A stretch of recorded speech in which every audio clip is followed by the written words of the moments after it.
Your Excellencies, distinguished guests, ladies and gentlemen, and dear friends, good morning and welcome to Day 2 of the 21st edition of the Doha Forum. I'm Rida Fakhri, and it's my pleasure to be back with you here today to continue where we left off on Day 1 of the Doha Forum. Day 1 provided us with important discussions and important statements from the political leaders who gathered here with us at the start of this forum, including the Secretary General of the United Nations, who once again reiterated his call for urgent action to prevent a catastrophe, a humanitarian catastrophe in Palestine. Today we begin with a panel entitled Putting People First, Humanitarian Diplomacy in a Challenging World. The opening session will include the launch of the United Nations Global Humanitarian Overview for 2024. It sets the priorities for the United Nations relief and humanitarian operations and efforts across the world over the course of the coming year. And we are indeed very privileged to have the launch of this report from Doha. It is the first time that it has ever been launched outside the UN office in Geneva. We're also privileged to have the head of the UN Office for the Coordination of Humanitarian Affairs, OCHA.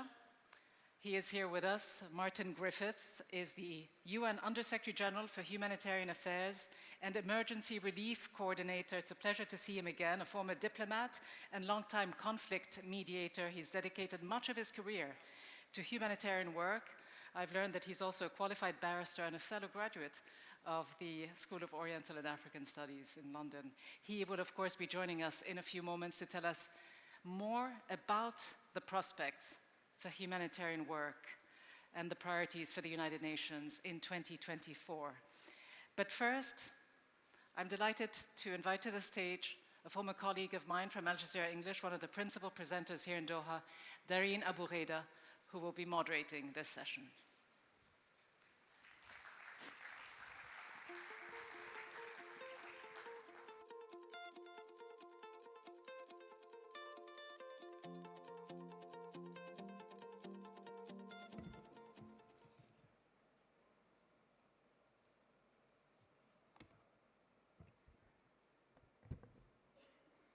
Good morning, everyone. Thank you so much for joining us this morning, and welcome to the launch of the 2024 Global Humanitarian Overview here in Doha. I'm Dareen Abu Gheda, principal presenter with Al Jazeera, and as you just heard, I'll be your moderator for this really timely and very important event. On behalf of the Doha Forum and the United Nations Office for the Coordination of Humanitarian Affairs, OCHA, again, a very warm welcome to those of us in the room who are joining us in person, and also those who are joining us via live streaming on the Doha Forum website. So before we get started, I'll just briefly explain the format of today's proceedings. In the opening segment, we'll first hear remarks by His Excellency Dr. Mohammed Al-Khulaifi, who's the Minister of State at the Ministry of Foreign Affairs at the State of Qatar. And that will be followed by the United Nations Secretary General Antonio Guterres, who will deliver his remarks via video message.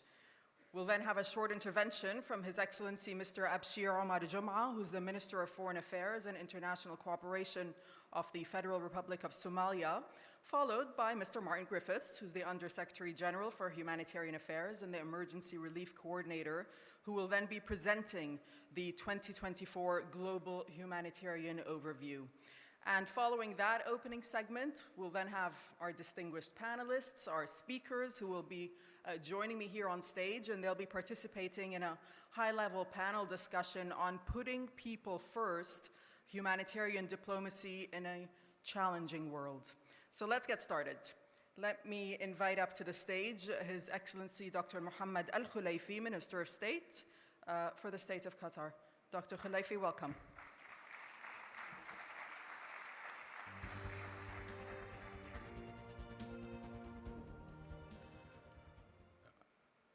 Excellencies, distinguished guests, ladies and gentlemen, good morning. I would like to thank you all for being with us today for attending this timely and critical session in partnership with the Office of the Coordination of Humanitarian Affairs, OCHA, here in the Doha Forum.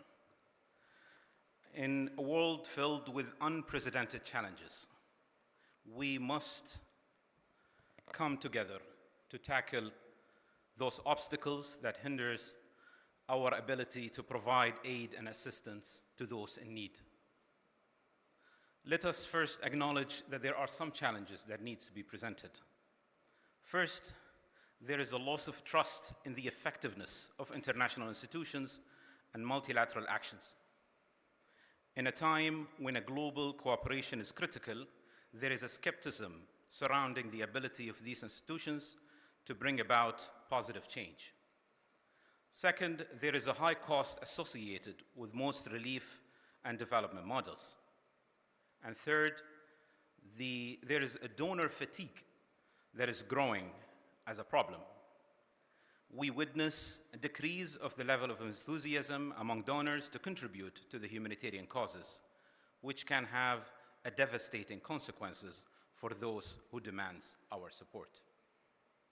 And finally, it appears that the humanitarian works being politicized, which in a specific case, the aggression on Gaza, has led to the collective punishment, discriminate attack against the civilians, and it's a tragedy that we can witness sometimes that the innocent, or the tragedy when the innocent civilians have become victim of the political agendas. The current military attacks or assault on Gaza has led to a tragic reality. The statistics speaks by itself. Over 17,000 people were killed, with women and children associated more than 70%. More than 40,000 people have been injured, and 1.9 million of the people were intentionally displaced. At least 107 places of worship were severely damaged, and no students were at schools. And there is no access to water, and half of the population of Gaza are starving. As crisis continues to unfold, that there is a number of shifts in a way that we work and can improve the way that we work. To begin, we must engage with the private sectors in humanitarian efforts, their resources, expertise, and we always say that innovation and the innovation can complement the work of international communities or international organizations and governments. And we also need to ensure that the humanitarian actions should remain impartial and free from political influence. In addition, embracing innovation and technology helps in how we deliver aid and assistance. From advanced logistics to data-driven decision-making, these tools can help us to work more efficiently and effectively, ultimately saving lives of those in need. It is about reaching out to those who are most vulnerable, giving voices to the voiceless, and rebuilding not just the physical infrastructure, but also their dignity, hope, possibilities, and a better tomorrow. Thank you very much.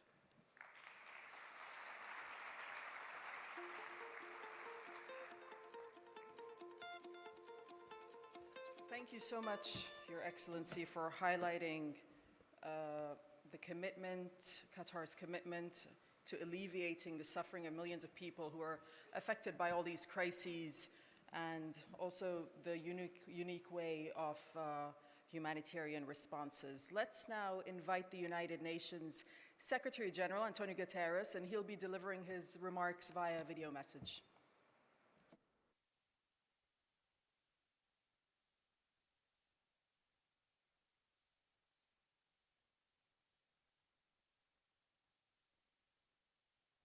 "2023 saw human suffering on an epic and heartbreaking scale. Brutal conflicts and climate chaos are making life a hell on earth for millions of people around the world. Civilians caught in the line of fire, being injured or killed. People fleeing within and across borders in search of safety. Communities battered by earthquakes, floods, fires and droughts. Women, men and children dying of hunger and preventable disease. But within these whirlwinds of crisis, you can find glimmers of hope. The women and men of the humanitarian community are staying and delivering in some of the world's most dangerous places. In 2023, they overcame enormous barriers to reach 128 million people with food, shelter, medicine, water, sanitation and protection.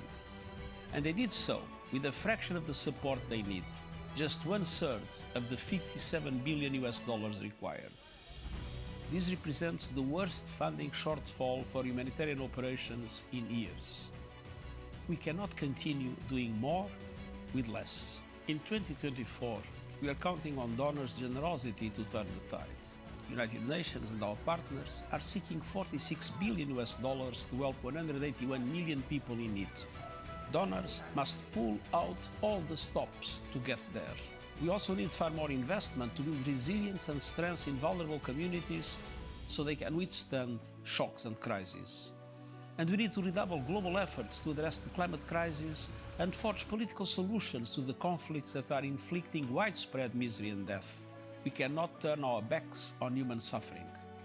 Let's make 2024 a year of help and hope for people in desperate need.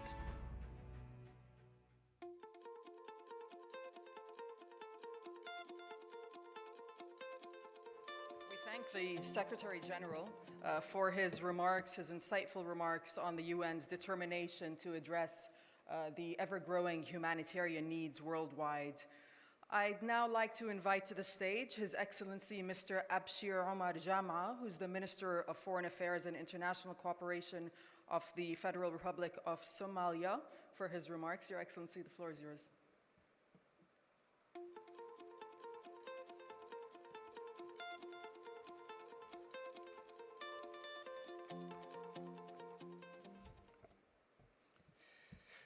Bismillah ar-Rahman ar-Rahim.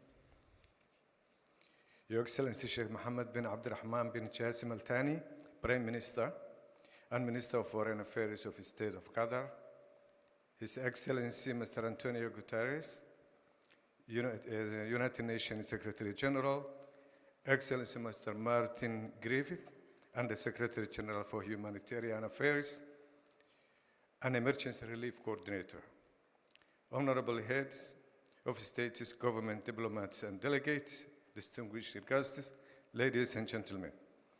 It's an honor to stand before you today as the Minister of Foreign Affairs and International Cooperation of the Federal Republic of Somalia to deliver this short statement.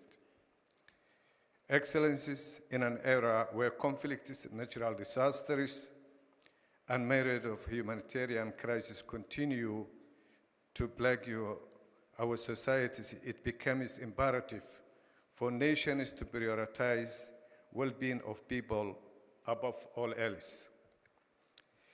Whether it is the victims of armed conflicts, those affected by devastating natural calamities, or the countless refugees and internally displaced people across the globe, their plight demands urgent and concerted attention. Humanitarian diplomacy plays a pivotal role in addressing these crises. At its core is the idea of promoting dialogue, cooperation, and understanding between different nations or parties involved. It seeks to ensure that humanitarian aid reaches those who need it the most and mitigate suffering most effectively and efficiently. By engaging with governments, non-state actors, and international organizations, humanitarian diplomacy seeks to break down barriers that hinder the delivery of much-needed assistance. Furthermore, putting people first implies fostering partnerships between governments, civil society organizations, and the private sector. It requires building alliances that go beyond geopolitical interests and prioritize saving lives and empowering communities. Multilateral cooperation and collaboration are key components of humanitarian diplomacy, as they allow for resource sharing, expertise exchange, and joint decision-making for a more comprehensive response. Excellencies, the situation in Gaza serves as a stark reminder of the need to put people first and prioritize humanitarian diplomacy in a challenging world. The ongoing conflict and humanitarian crisis have resulted in immense suffering and devastation for the people of Gaza. It's imperative that the international community, through effective diplomacy, actively engages with all parties involved to facilitate the delivery of urgent humanitarian aid.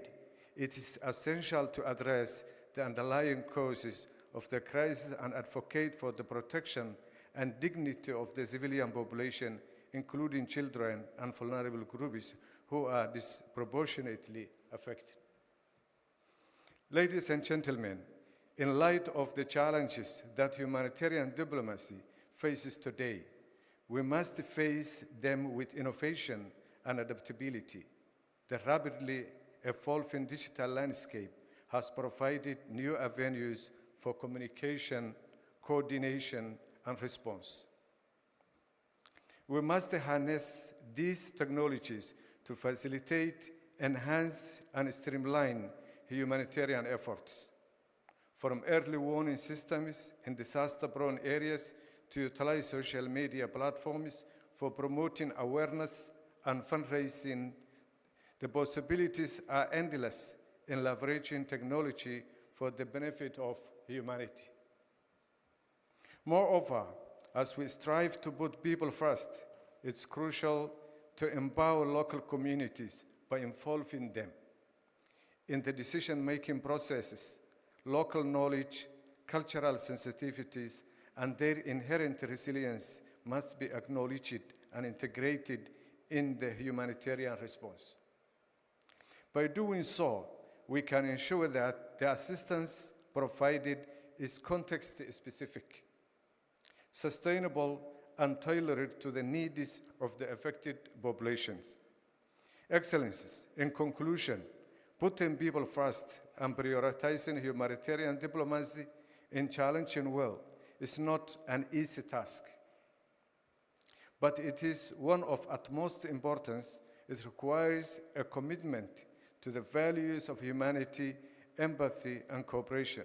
By adopting a comprehensive approach, engaging in multilateral cooperation, leveraging technology, and empowering local communities, we can build a more equitable and compassionate world. Let us commit today to work together to champion the cause of human dignity and to put people first in everything we do. Thank you so much.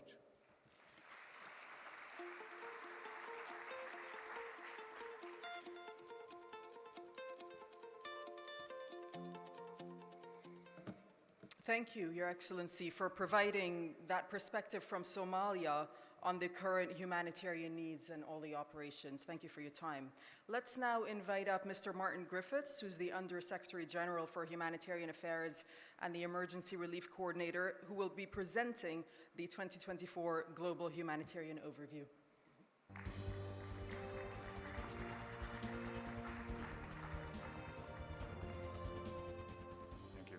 Thank you very much. Forgive the rather odd face that I have this morning.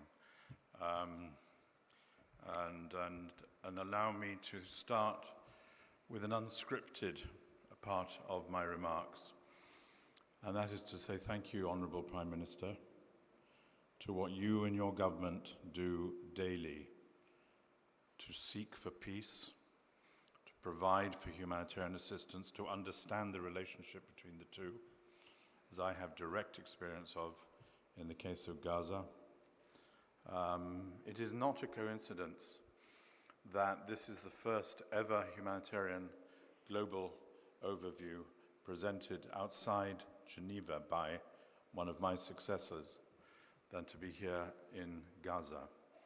We are hugely in your debt due to your creative diplomacy, your humanitarian diplomacy, your political diplomacy, but the generosity that goes with it. So thank you very much indeed, and thank you for being here with us today. It's a great honor for us. Thank you.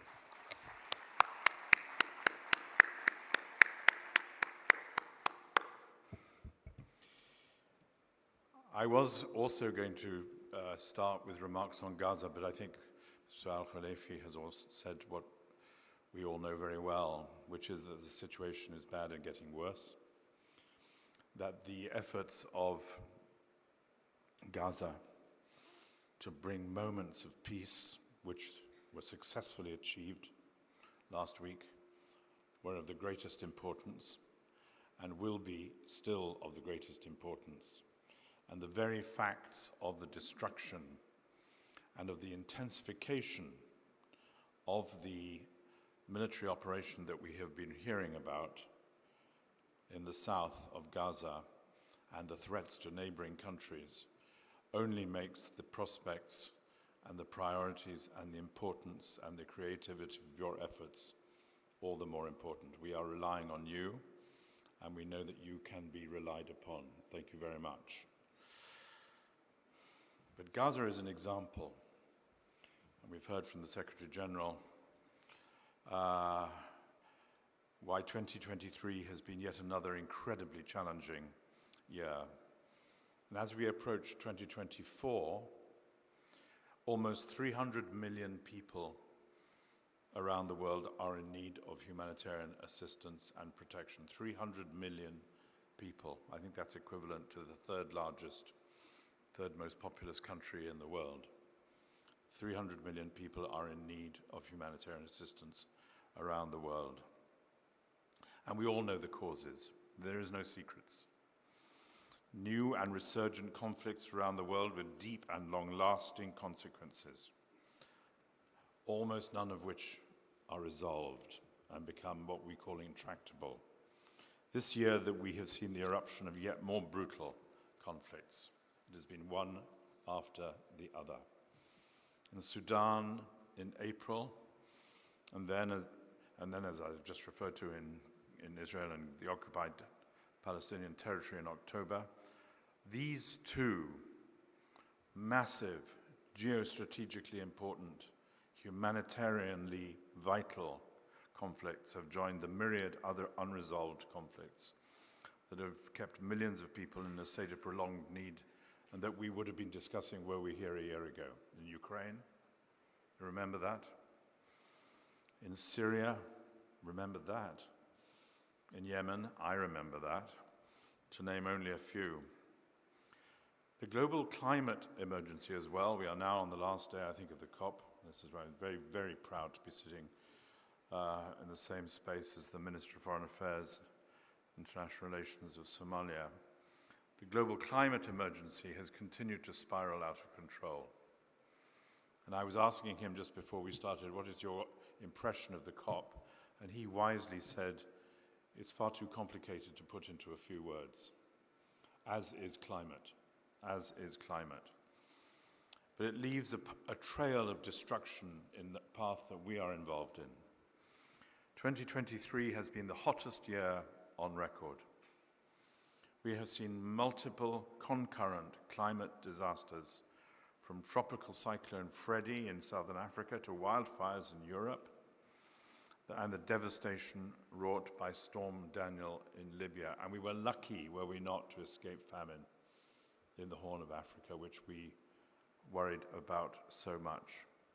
And persistent, unequal economic pressures continue to overlap with conflict. I am told, and I have quoted this elsewhere, that more children now are displaced by climate than by conflict, which is a terrible comment on human behavior.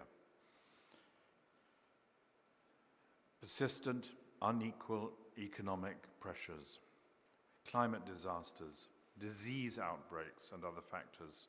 All of these are significant drivers of operational need for humanitarian agencies, all of which are here represented today and will be speaking today.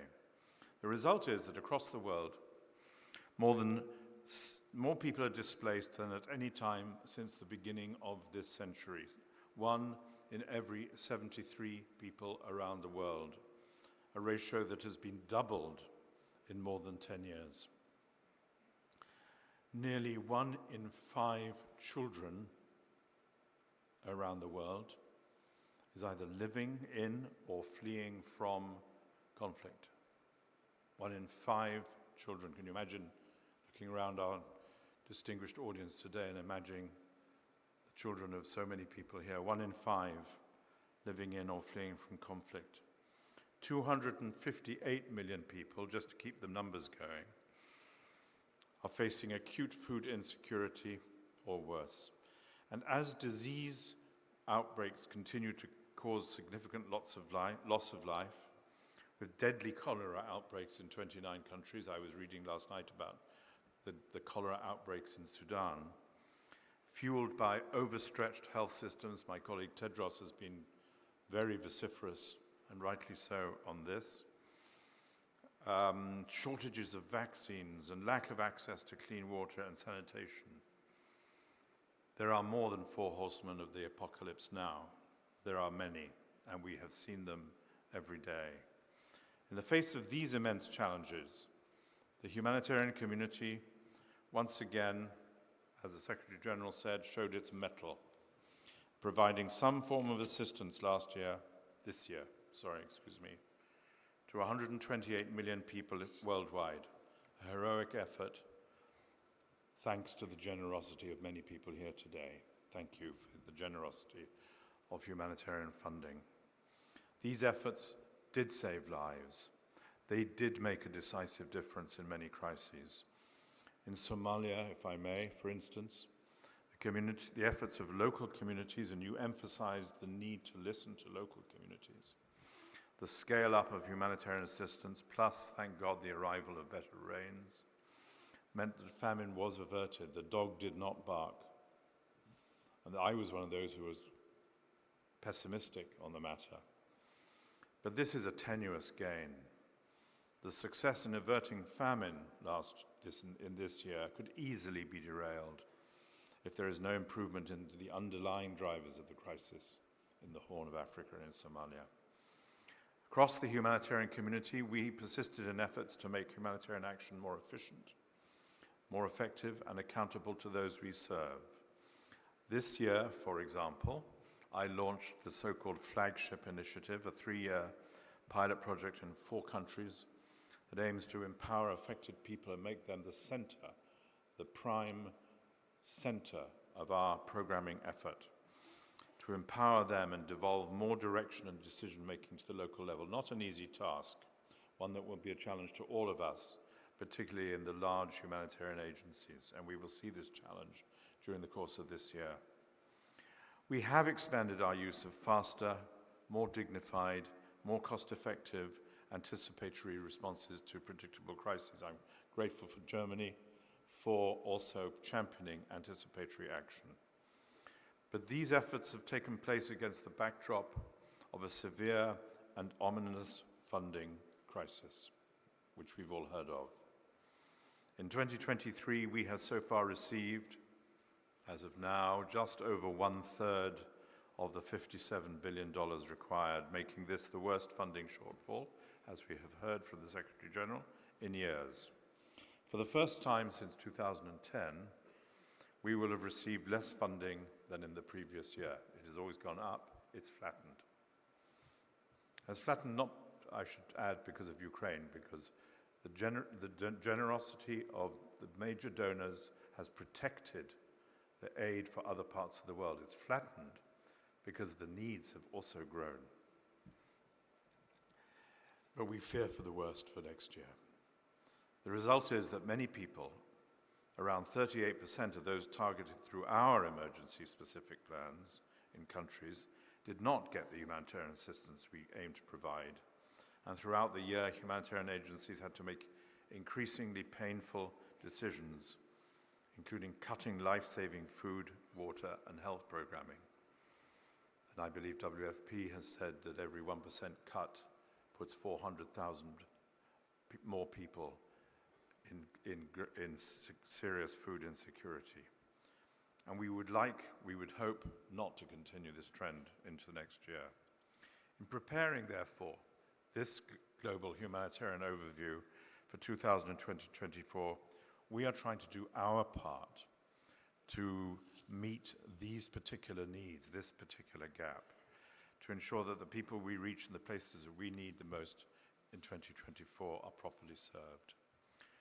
We have worked hard with robust, evidence-based appeals anchored in comprehensive analysis of needs, with an even more disciplined focus on the most urgent, on life-saving, focusing down, boundary setting, looking at life-saving needs as the overwhelming priority. The result is that we will be targeting fewer people in 2024 than in 2023. And we are appealing for less money.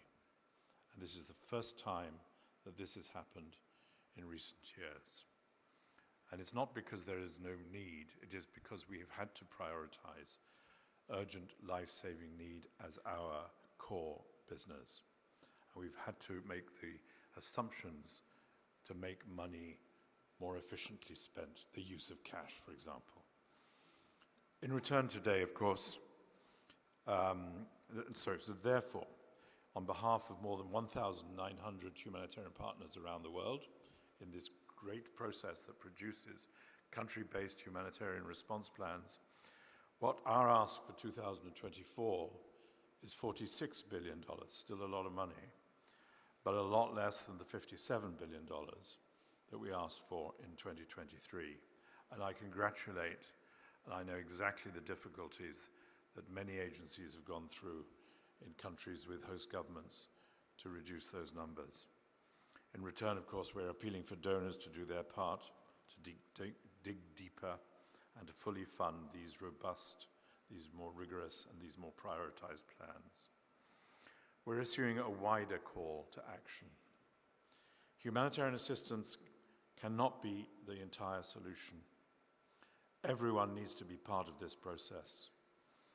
It is not something that you hand the baton on from one community to the next. It is one we share from the outset.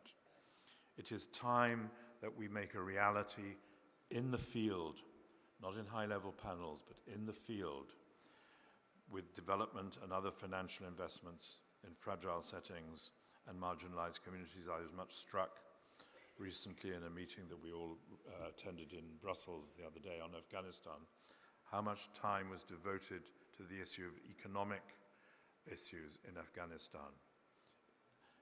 It was a surprise, I think, to me and to many others, and not to say there are not many other, perhaps even more important issues in Afghanistan. But looking at economics, making ourselves in the humanitarian community economically literate has become essential. It is time to redouble our efforts to look at the root causes of humanitarian need, conflict, climate change, and economic dynamics.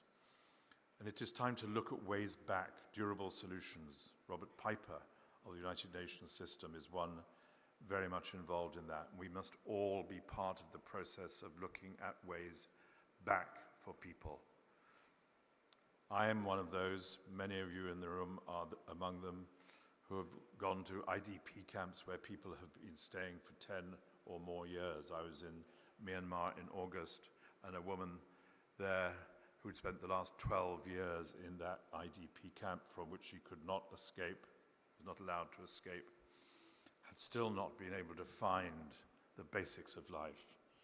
Certification for the 3 children that she had born, resilience, help with livelihoods. 10 years, 11 years in an IDP camp is a failure of our system. More than ever, it's time to put everyday people, the Minister has spoken, particularly the most vulnerable and those affected by crisis, at the center of our discourse.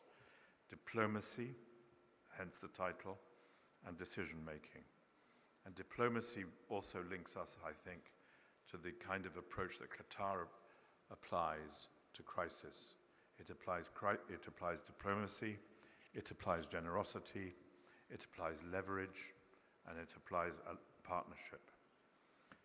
This year, we've yet again seen the critical role played by humanitarian diplomacy in overcoming certain barriers. When Security Council authorization lapsed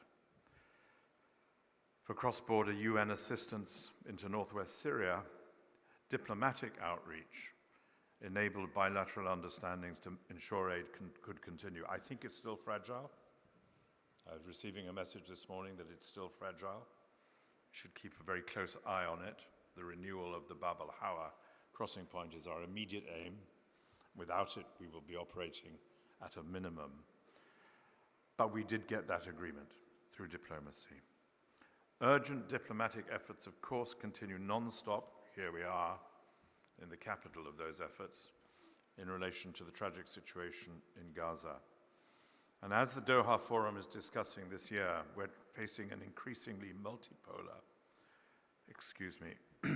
fragmented, competitive, and unstable world, an angry world, in fact, an angry world. It's a world in which we're seeing the multiplication of state and non-state actors, with 175 million people estimated now. Alain Delattre is no doubt in the room from Geneva Call, now believed to be living under the control of armed groups. It's a world that is increasingly globalized, increasingly interconnected, in which a crisis in one place affects millions of people in other places and precisely provides the challenges to multilateral action and stability that Mr. Al-Khalifi talked about at the outset. And my answer to that in these challenging times, more vigorous diplomatic action is required in support of swift humanitarian response and the interventions that have become not optional, not nice to have, but imperative. This needs to happen much more frequently.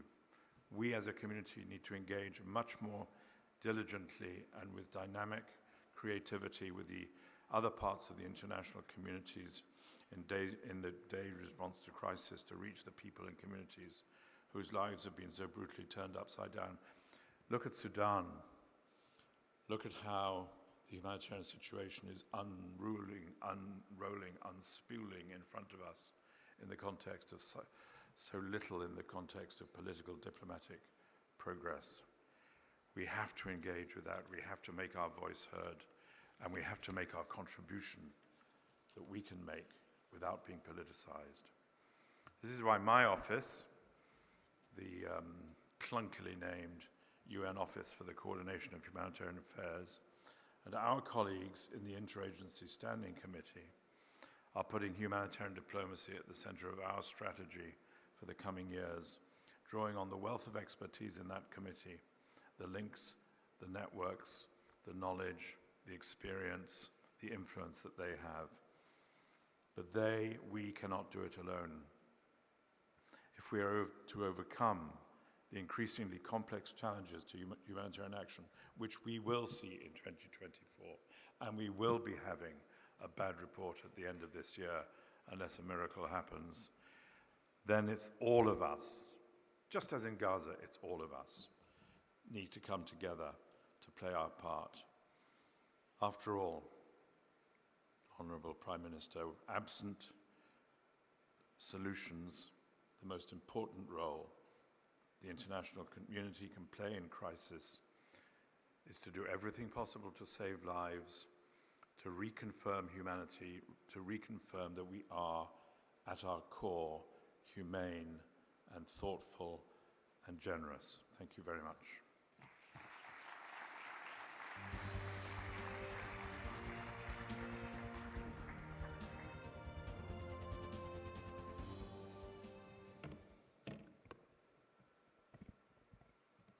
Mr. Griffiths, thank you so much for OCHA's leadership in providing partners as well as the international community with that comprehensive overview of the global humanitarian needs and funding requirements for 2024.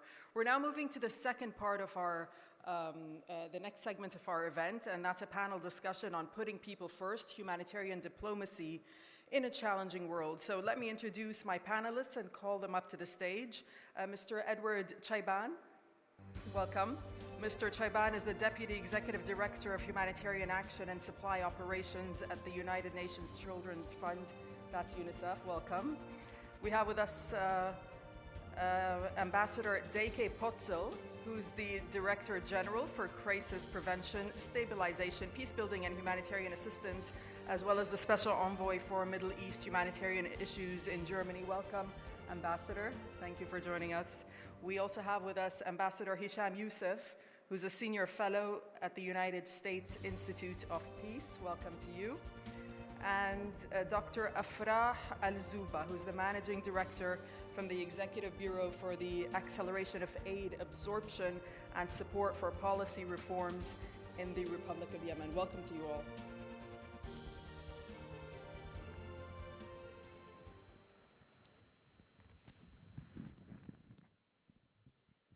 Welcome once again. My microphone's on, yes it is. So what we'll do is I'll put forward a question to each of you. It'll be the same question because you all come from such diverse backgrounds, so we'd be curious to see the different perspectives that you can provide. And Mr. Chaiban, I'll start with you since you're to my left. So humanitarian assistance continues to be mobilized thanks to the generous funding, as we've been hearing, provided by donors and partners. But what we're seeing at the same time is that humanitarians operate in increasingly complex environments, and that includes challenges such as accessing people in need and delays in delivery of life-saving aid, and that ultimately is ending up in costing lives of women, men, and children. So in your view, can you tell me how else can diplomacy help to facilitate access and protection of civilians while upholding humanitarian principles at the same time? Thank you, Ms. Abu Aida, and I'd like to start by thanking Qatar for this wonderful Doha Forum, but also for everything Qatar does when it comes to humanitarian diplomacy. I was in Ukraine last week, and Qatar is helping reunify children with their families, the work on Afghanistan, of course, the work on Gaza, which is a stain on our consciousness. And I think all of us have worked to apply humanitarian diplomacy to address the situation in Gaza and continue to do everything possible to have a different outcome there. Let me illustrate how humanitarian diplomacy can be deployed differently to address the protection of civilians, access, and the upholding of humanitarian principles. And let me start by saying that one of the ways this is done is by relying on mandated responsibilities that we have at different entities. In the case of UNICEF, for example, we have the responsibility to monitor and report on grave violations against children, and we use that responsibility to create more space for respect of child rights, for protection of child rights, including on issues related to access. Part of the MRM and work related to the MRM is the Safe School Declaration, which is a declaration that we and others negotiate with member states and other constituents to protect schools and teachers and children at school from violence. And as we speak, we're speaking to different parties to the conflict in Sudan to use that declaration to get them to abide by the declaration so that children can go back to school. A second example of that is really quiet diplomacy at the local level. In Afghanistan, much has been achieved by working at local and provincial level to address the rights of girls and women in the areas of health and education. It's not perfect, but through local arrangement, local negotiations, health care is extended to all children, girls and women, including in some of the most remote areas in the country. Steps are being taken so that girls can be not only in primary school, but also in secondary school. And then finally, let me say that part of diplomacy needs to be looking at ourselves and regaining trust between humanitarian action and different constituents. We need to continue to reform how we work in order for our diplomacy to be effective.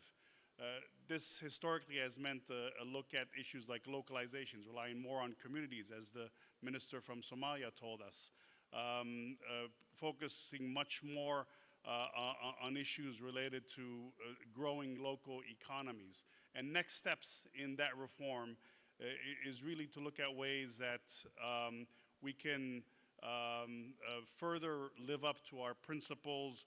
How can we use a way of working that leave capacity behind, that avoid us being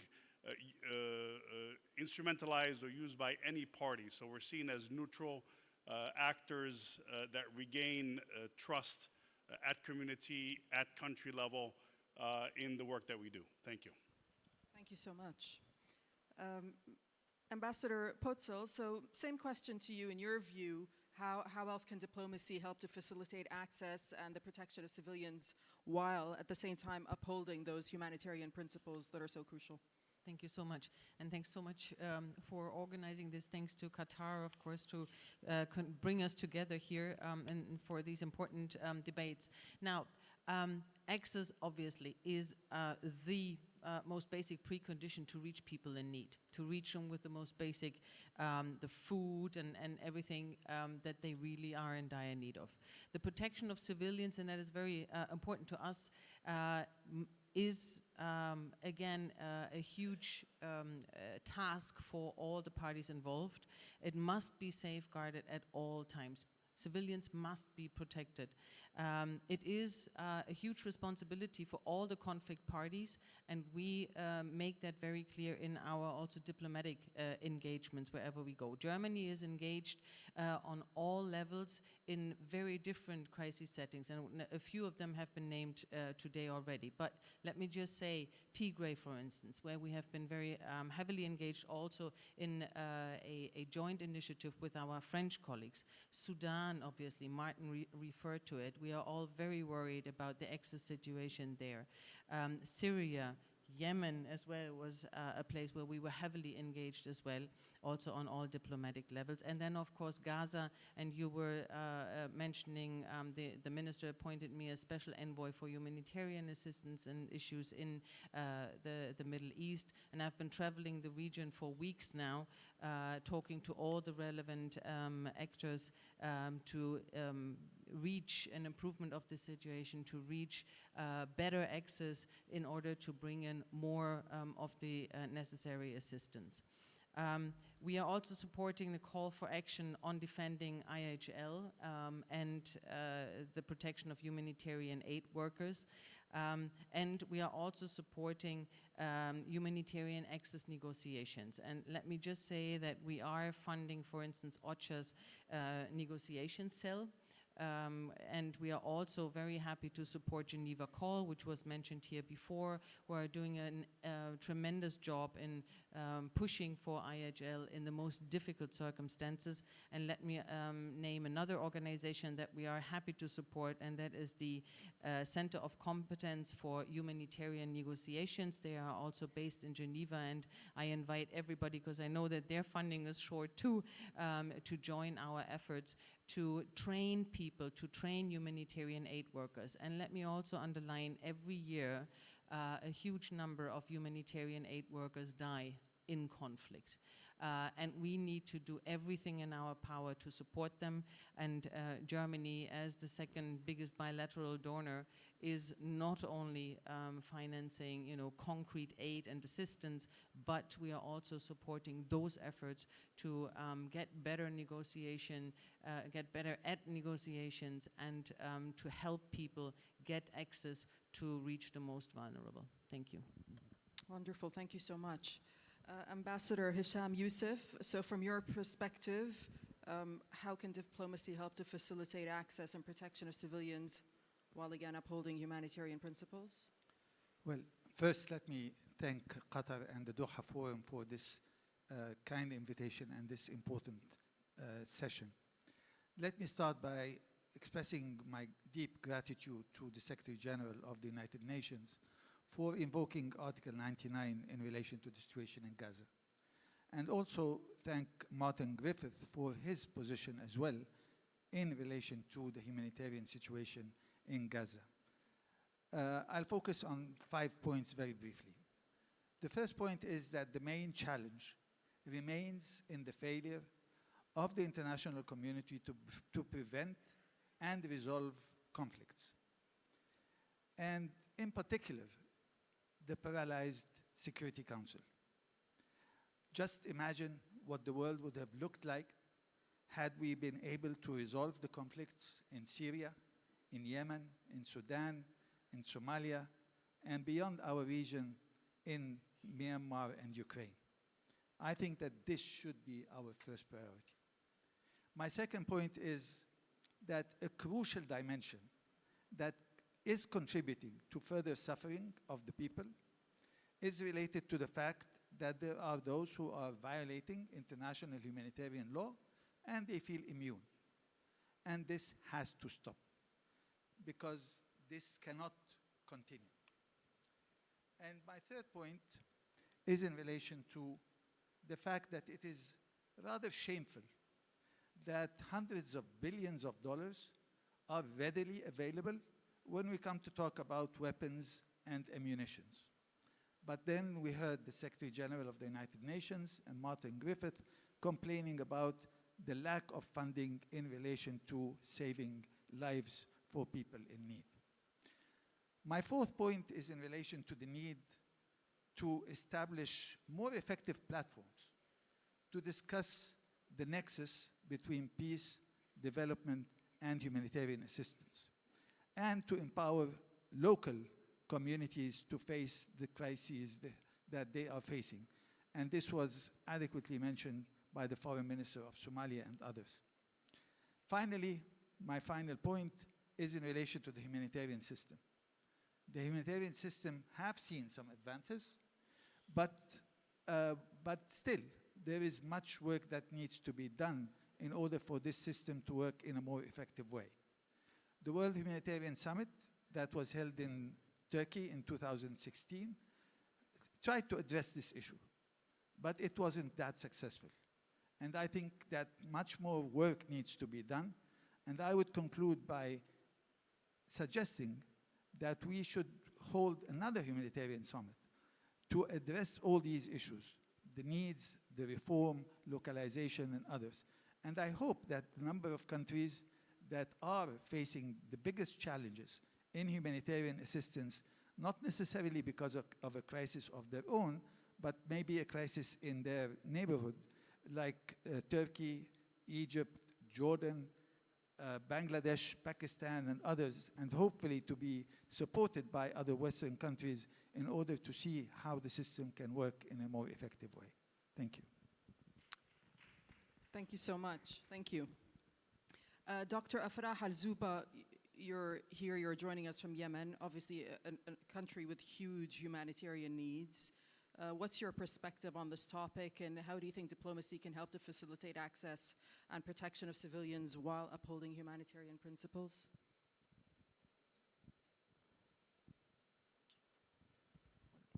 Yes. Thank you so much.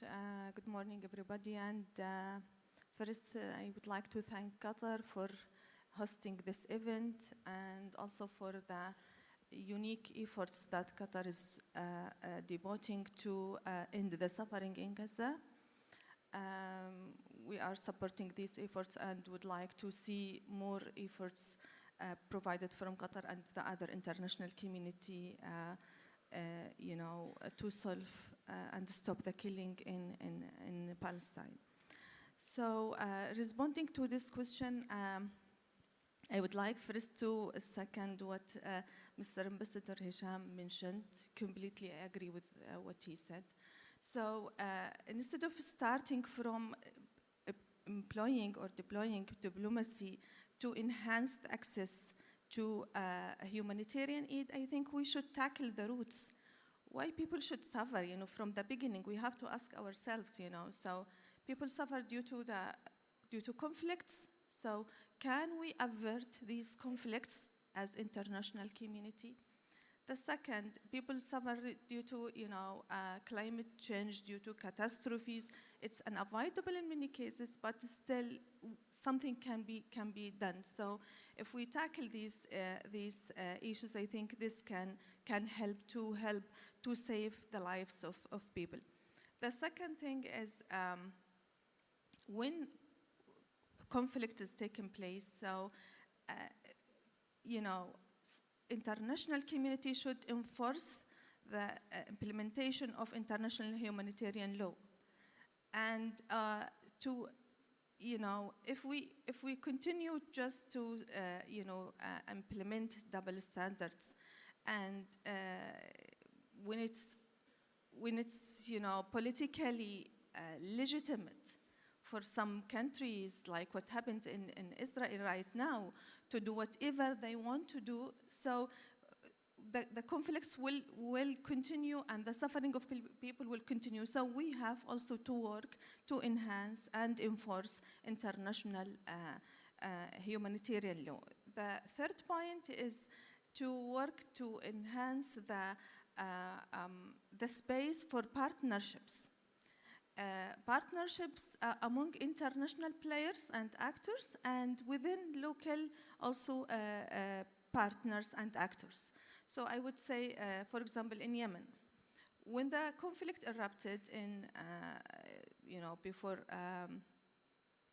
in 2014, 2015, the local actors, the local initiatives were successfully approached, people in need.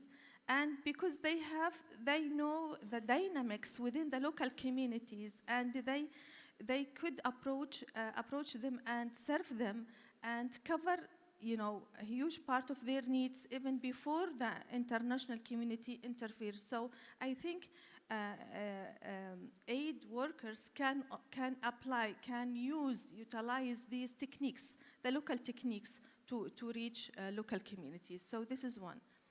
The second thing, also from Yemen experience, is sometimes when aid workers try to reach people who suffer under the control of one of the war parties, they try sometimes to satisfy,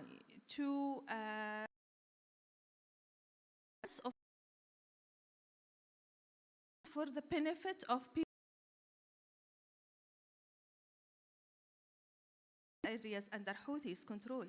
But what's happening that then the aggressor continue the aggression, then he will then be blackmail the humanitarian aid workers. Right. And and every time they demanded more and more, so they allow aid to go to the target communities. So we have, when we apply diplomacy rules, we have to think wisely how to do it. Thank you so much. Thank you. We appreciate it. Thank you so much for giving us such different perspectives, for your insights. This was very useful and thoughtful for me, I'm sure as well, for the audience here. So that brings us to the end of this panel discussion. And once again, thank you to the speakers, thank you to the audience, thanks to our host today, which is Doha Forum.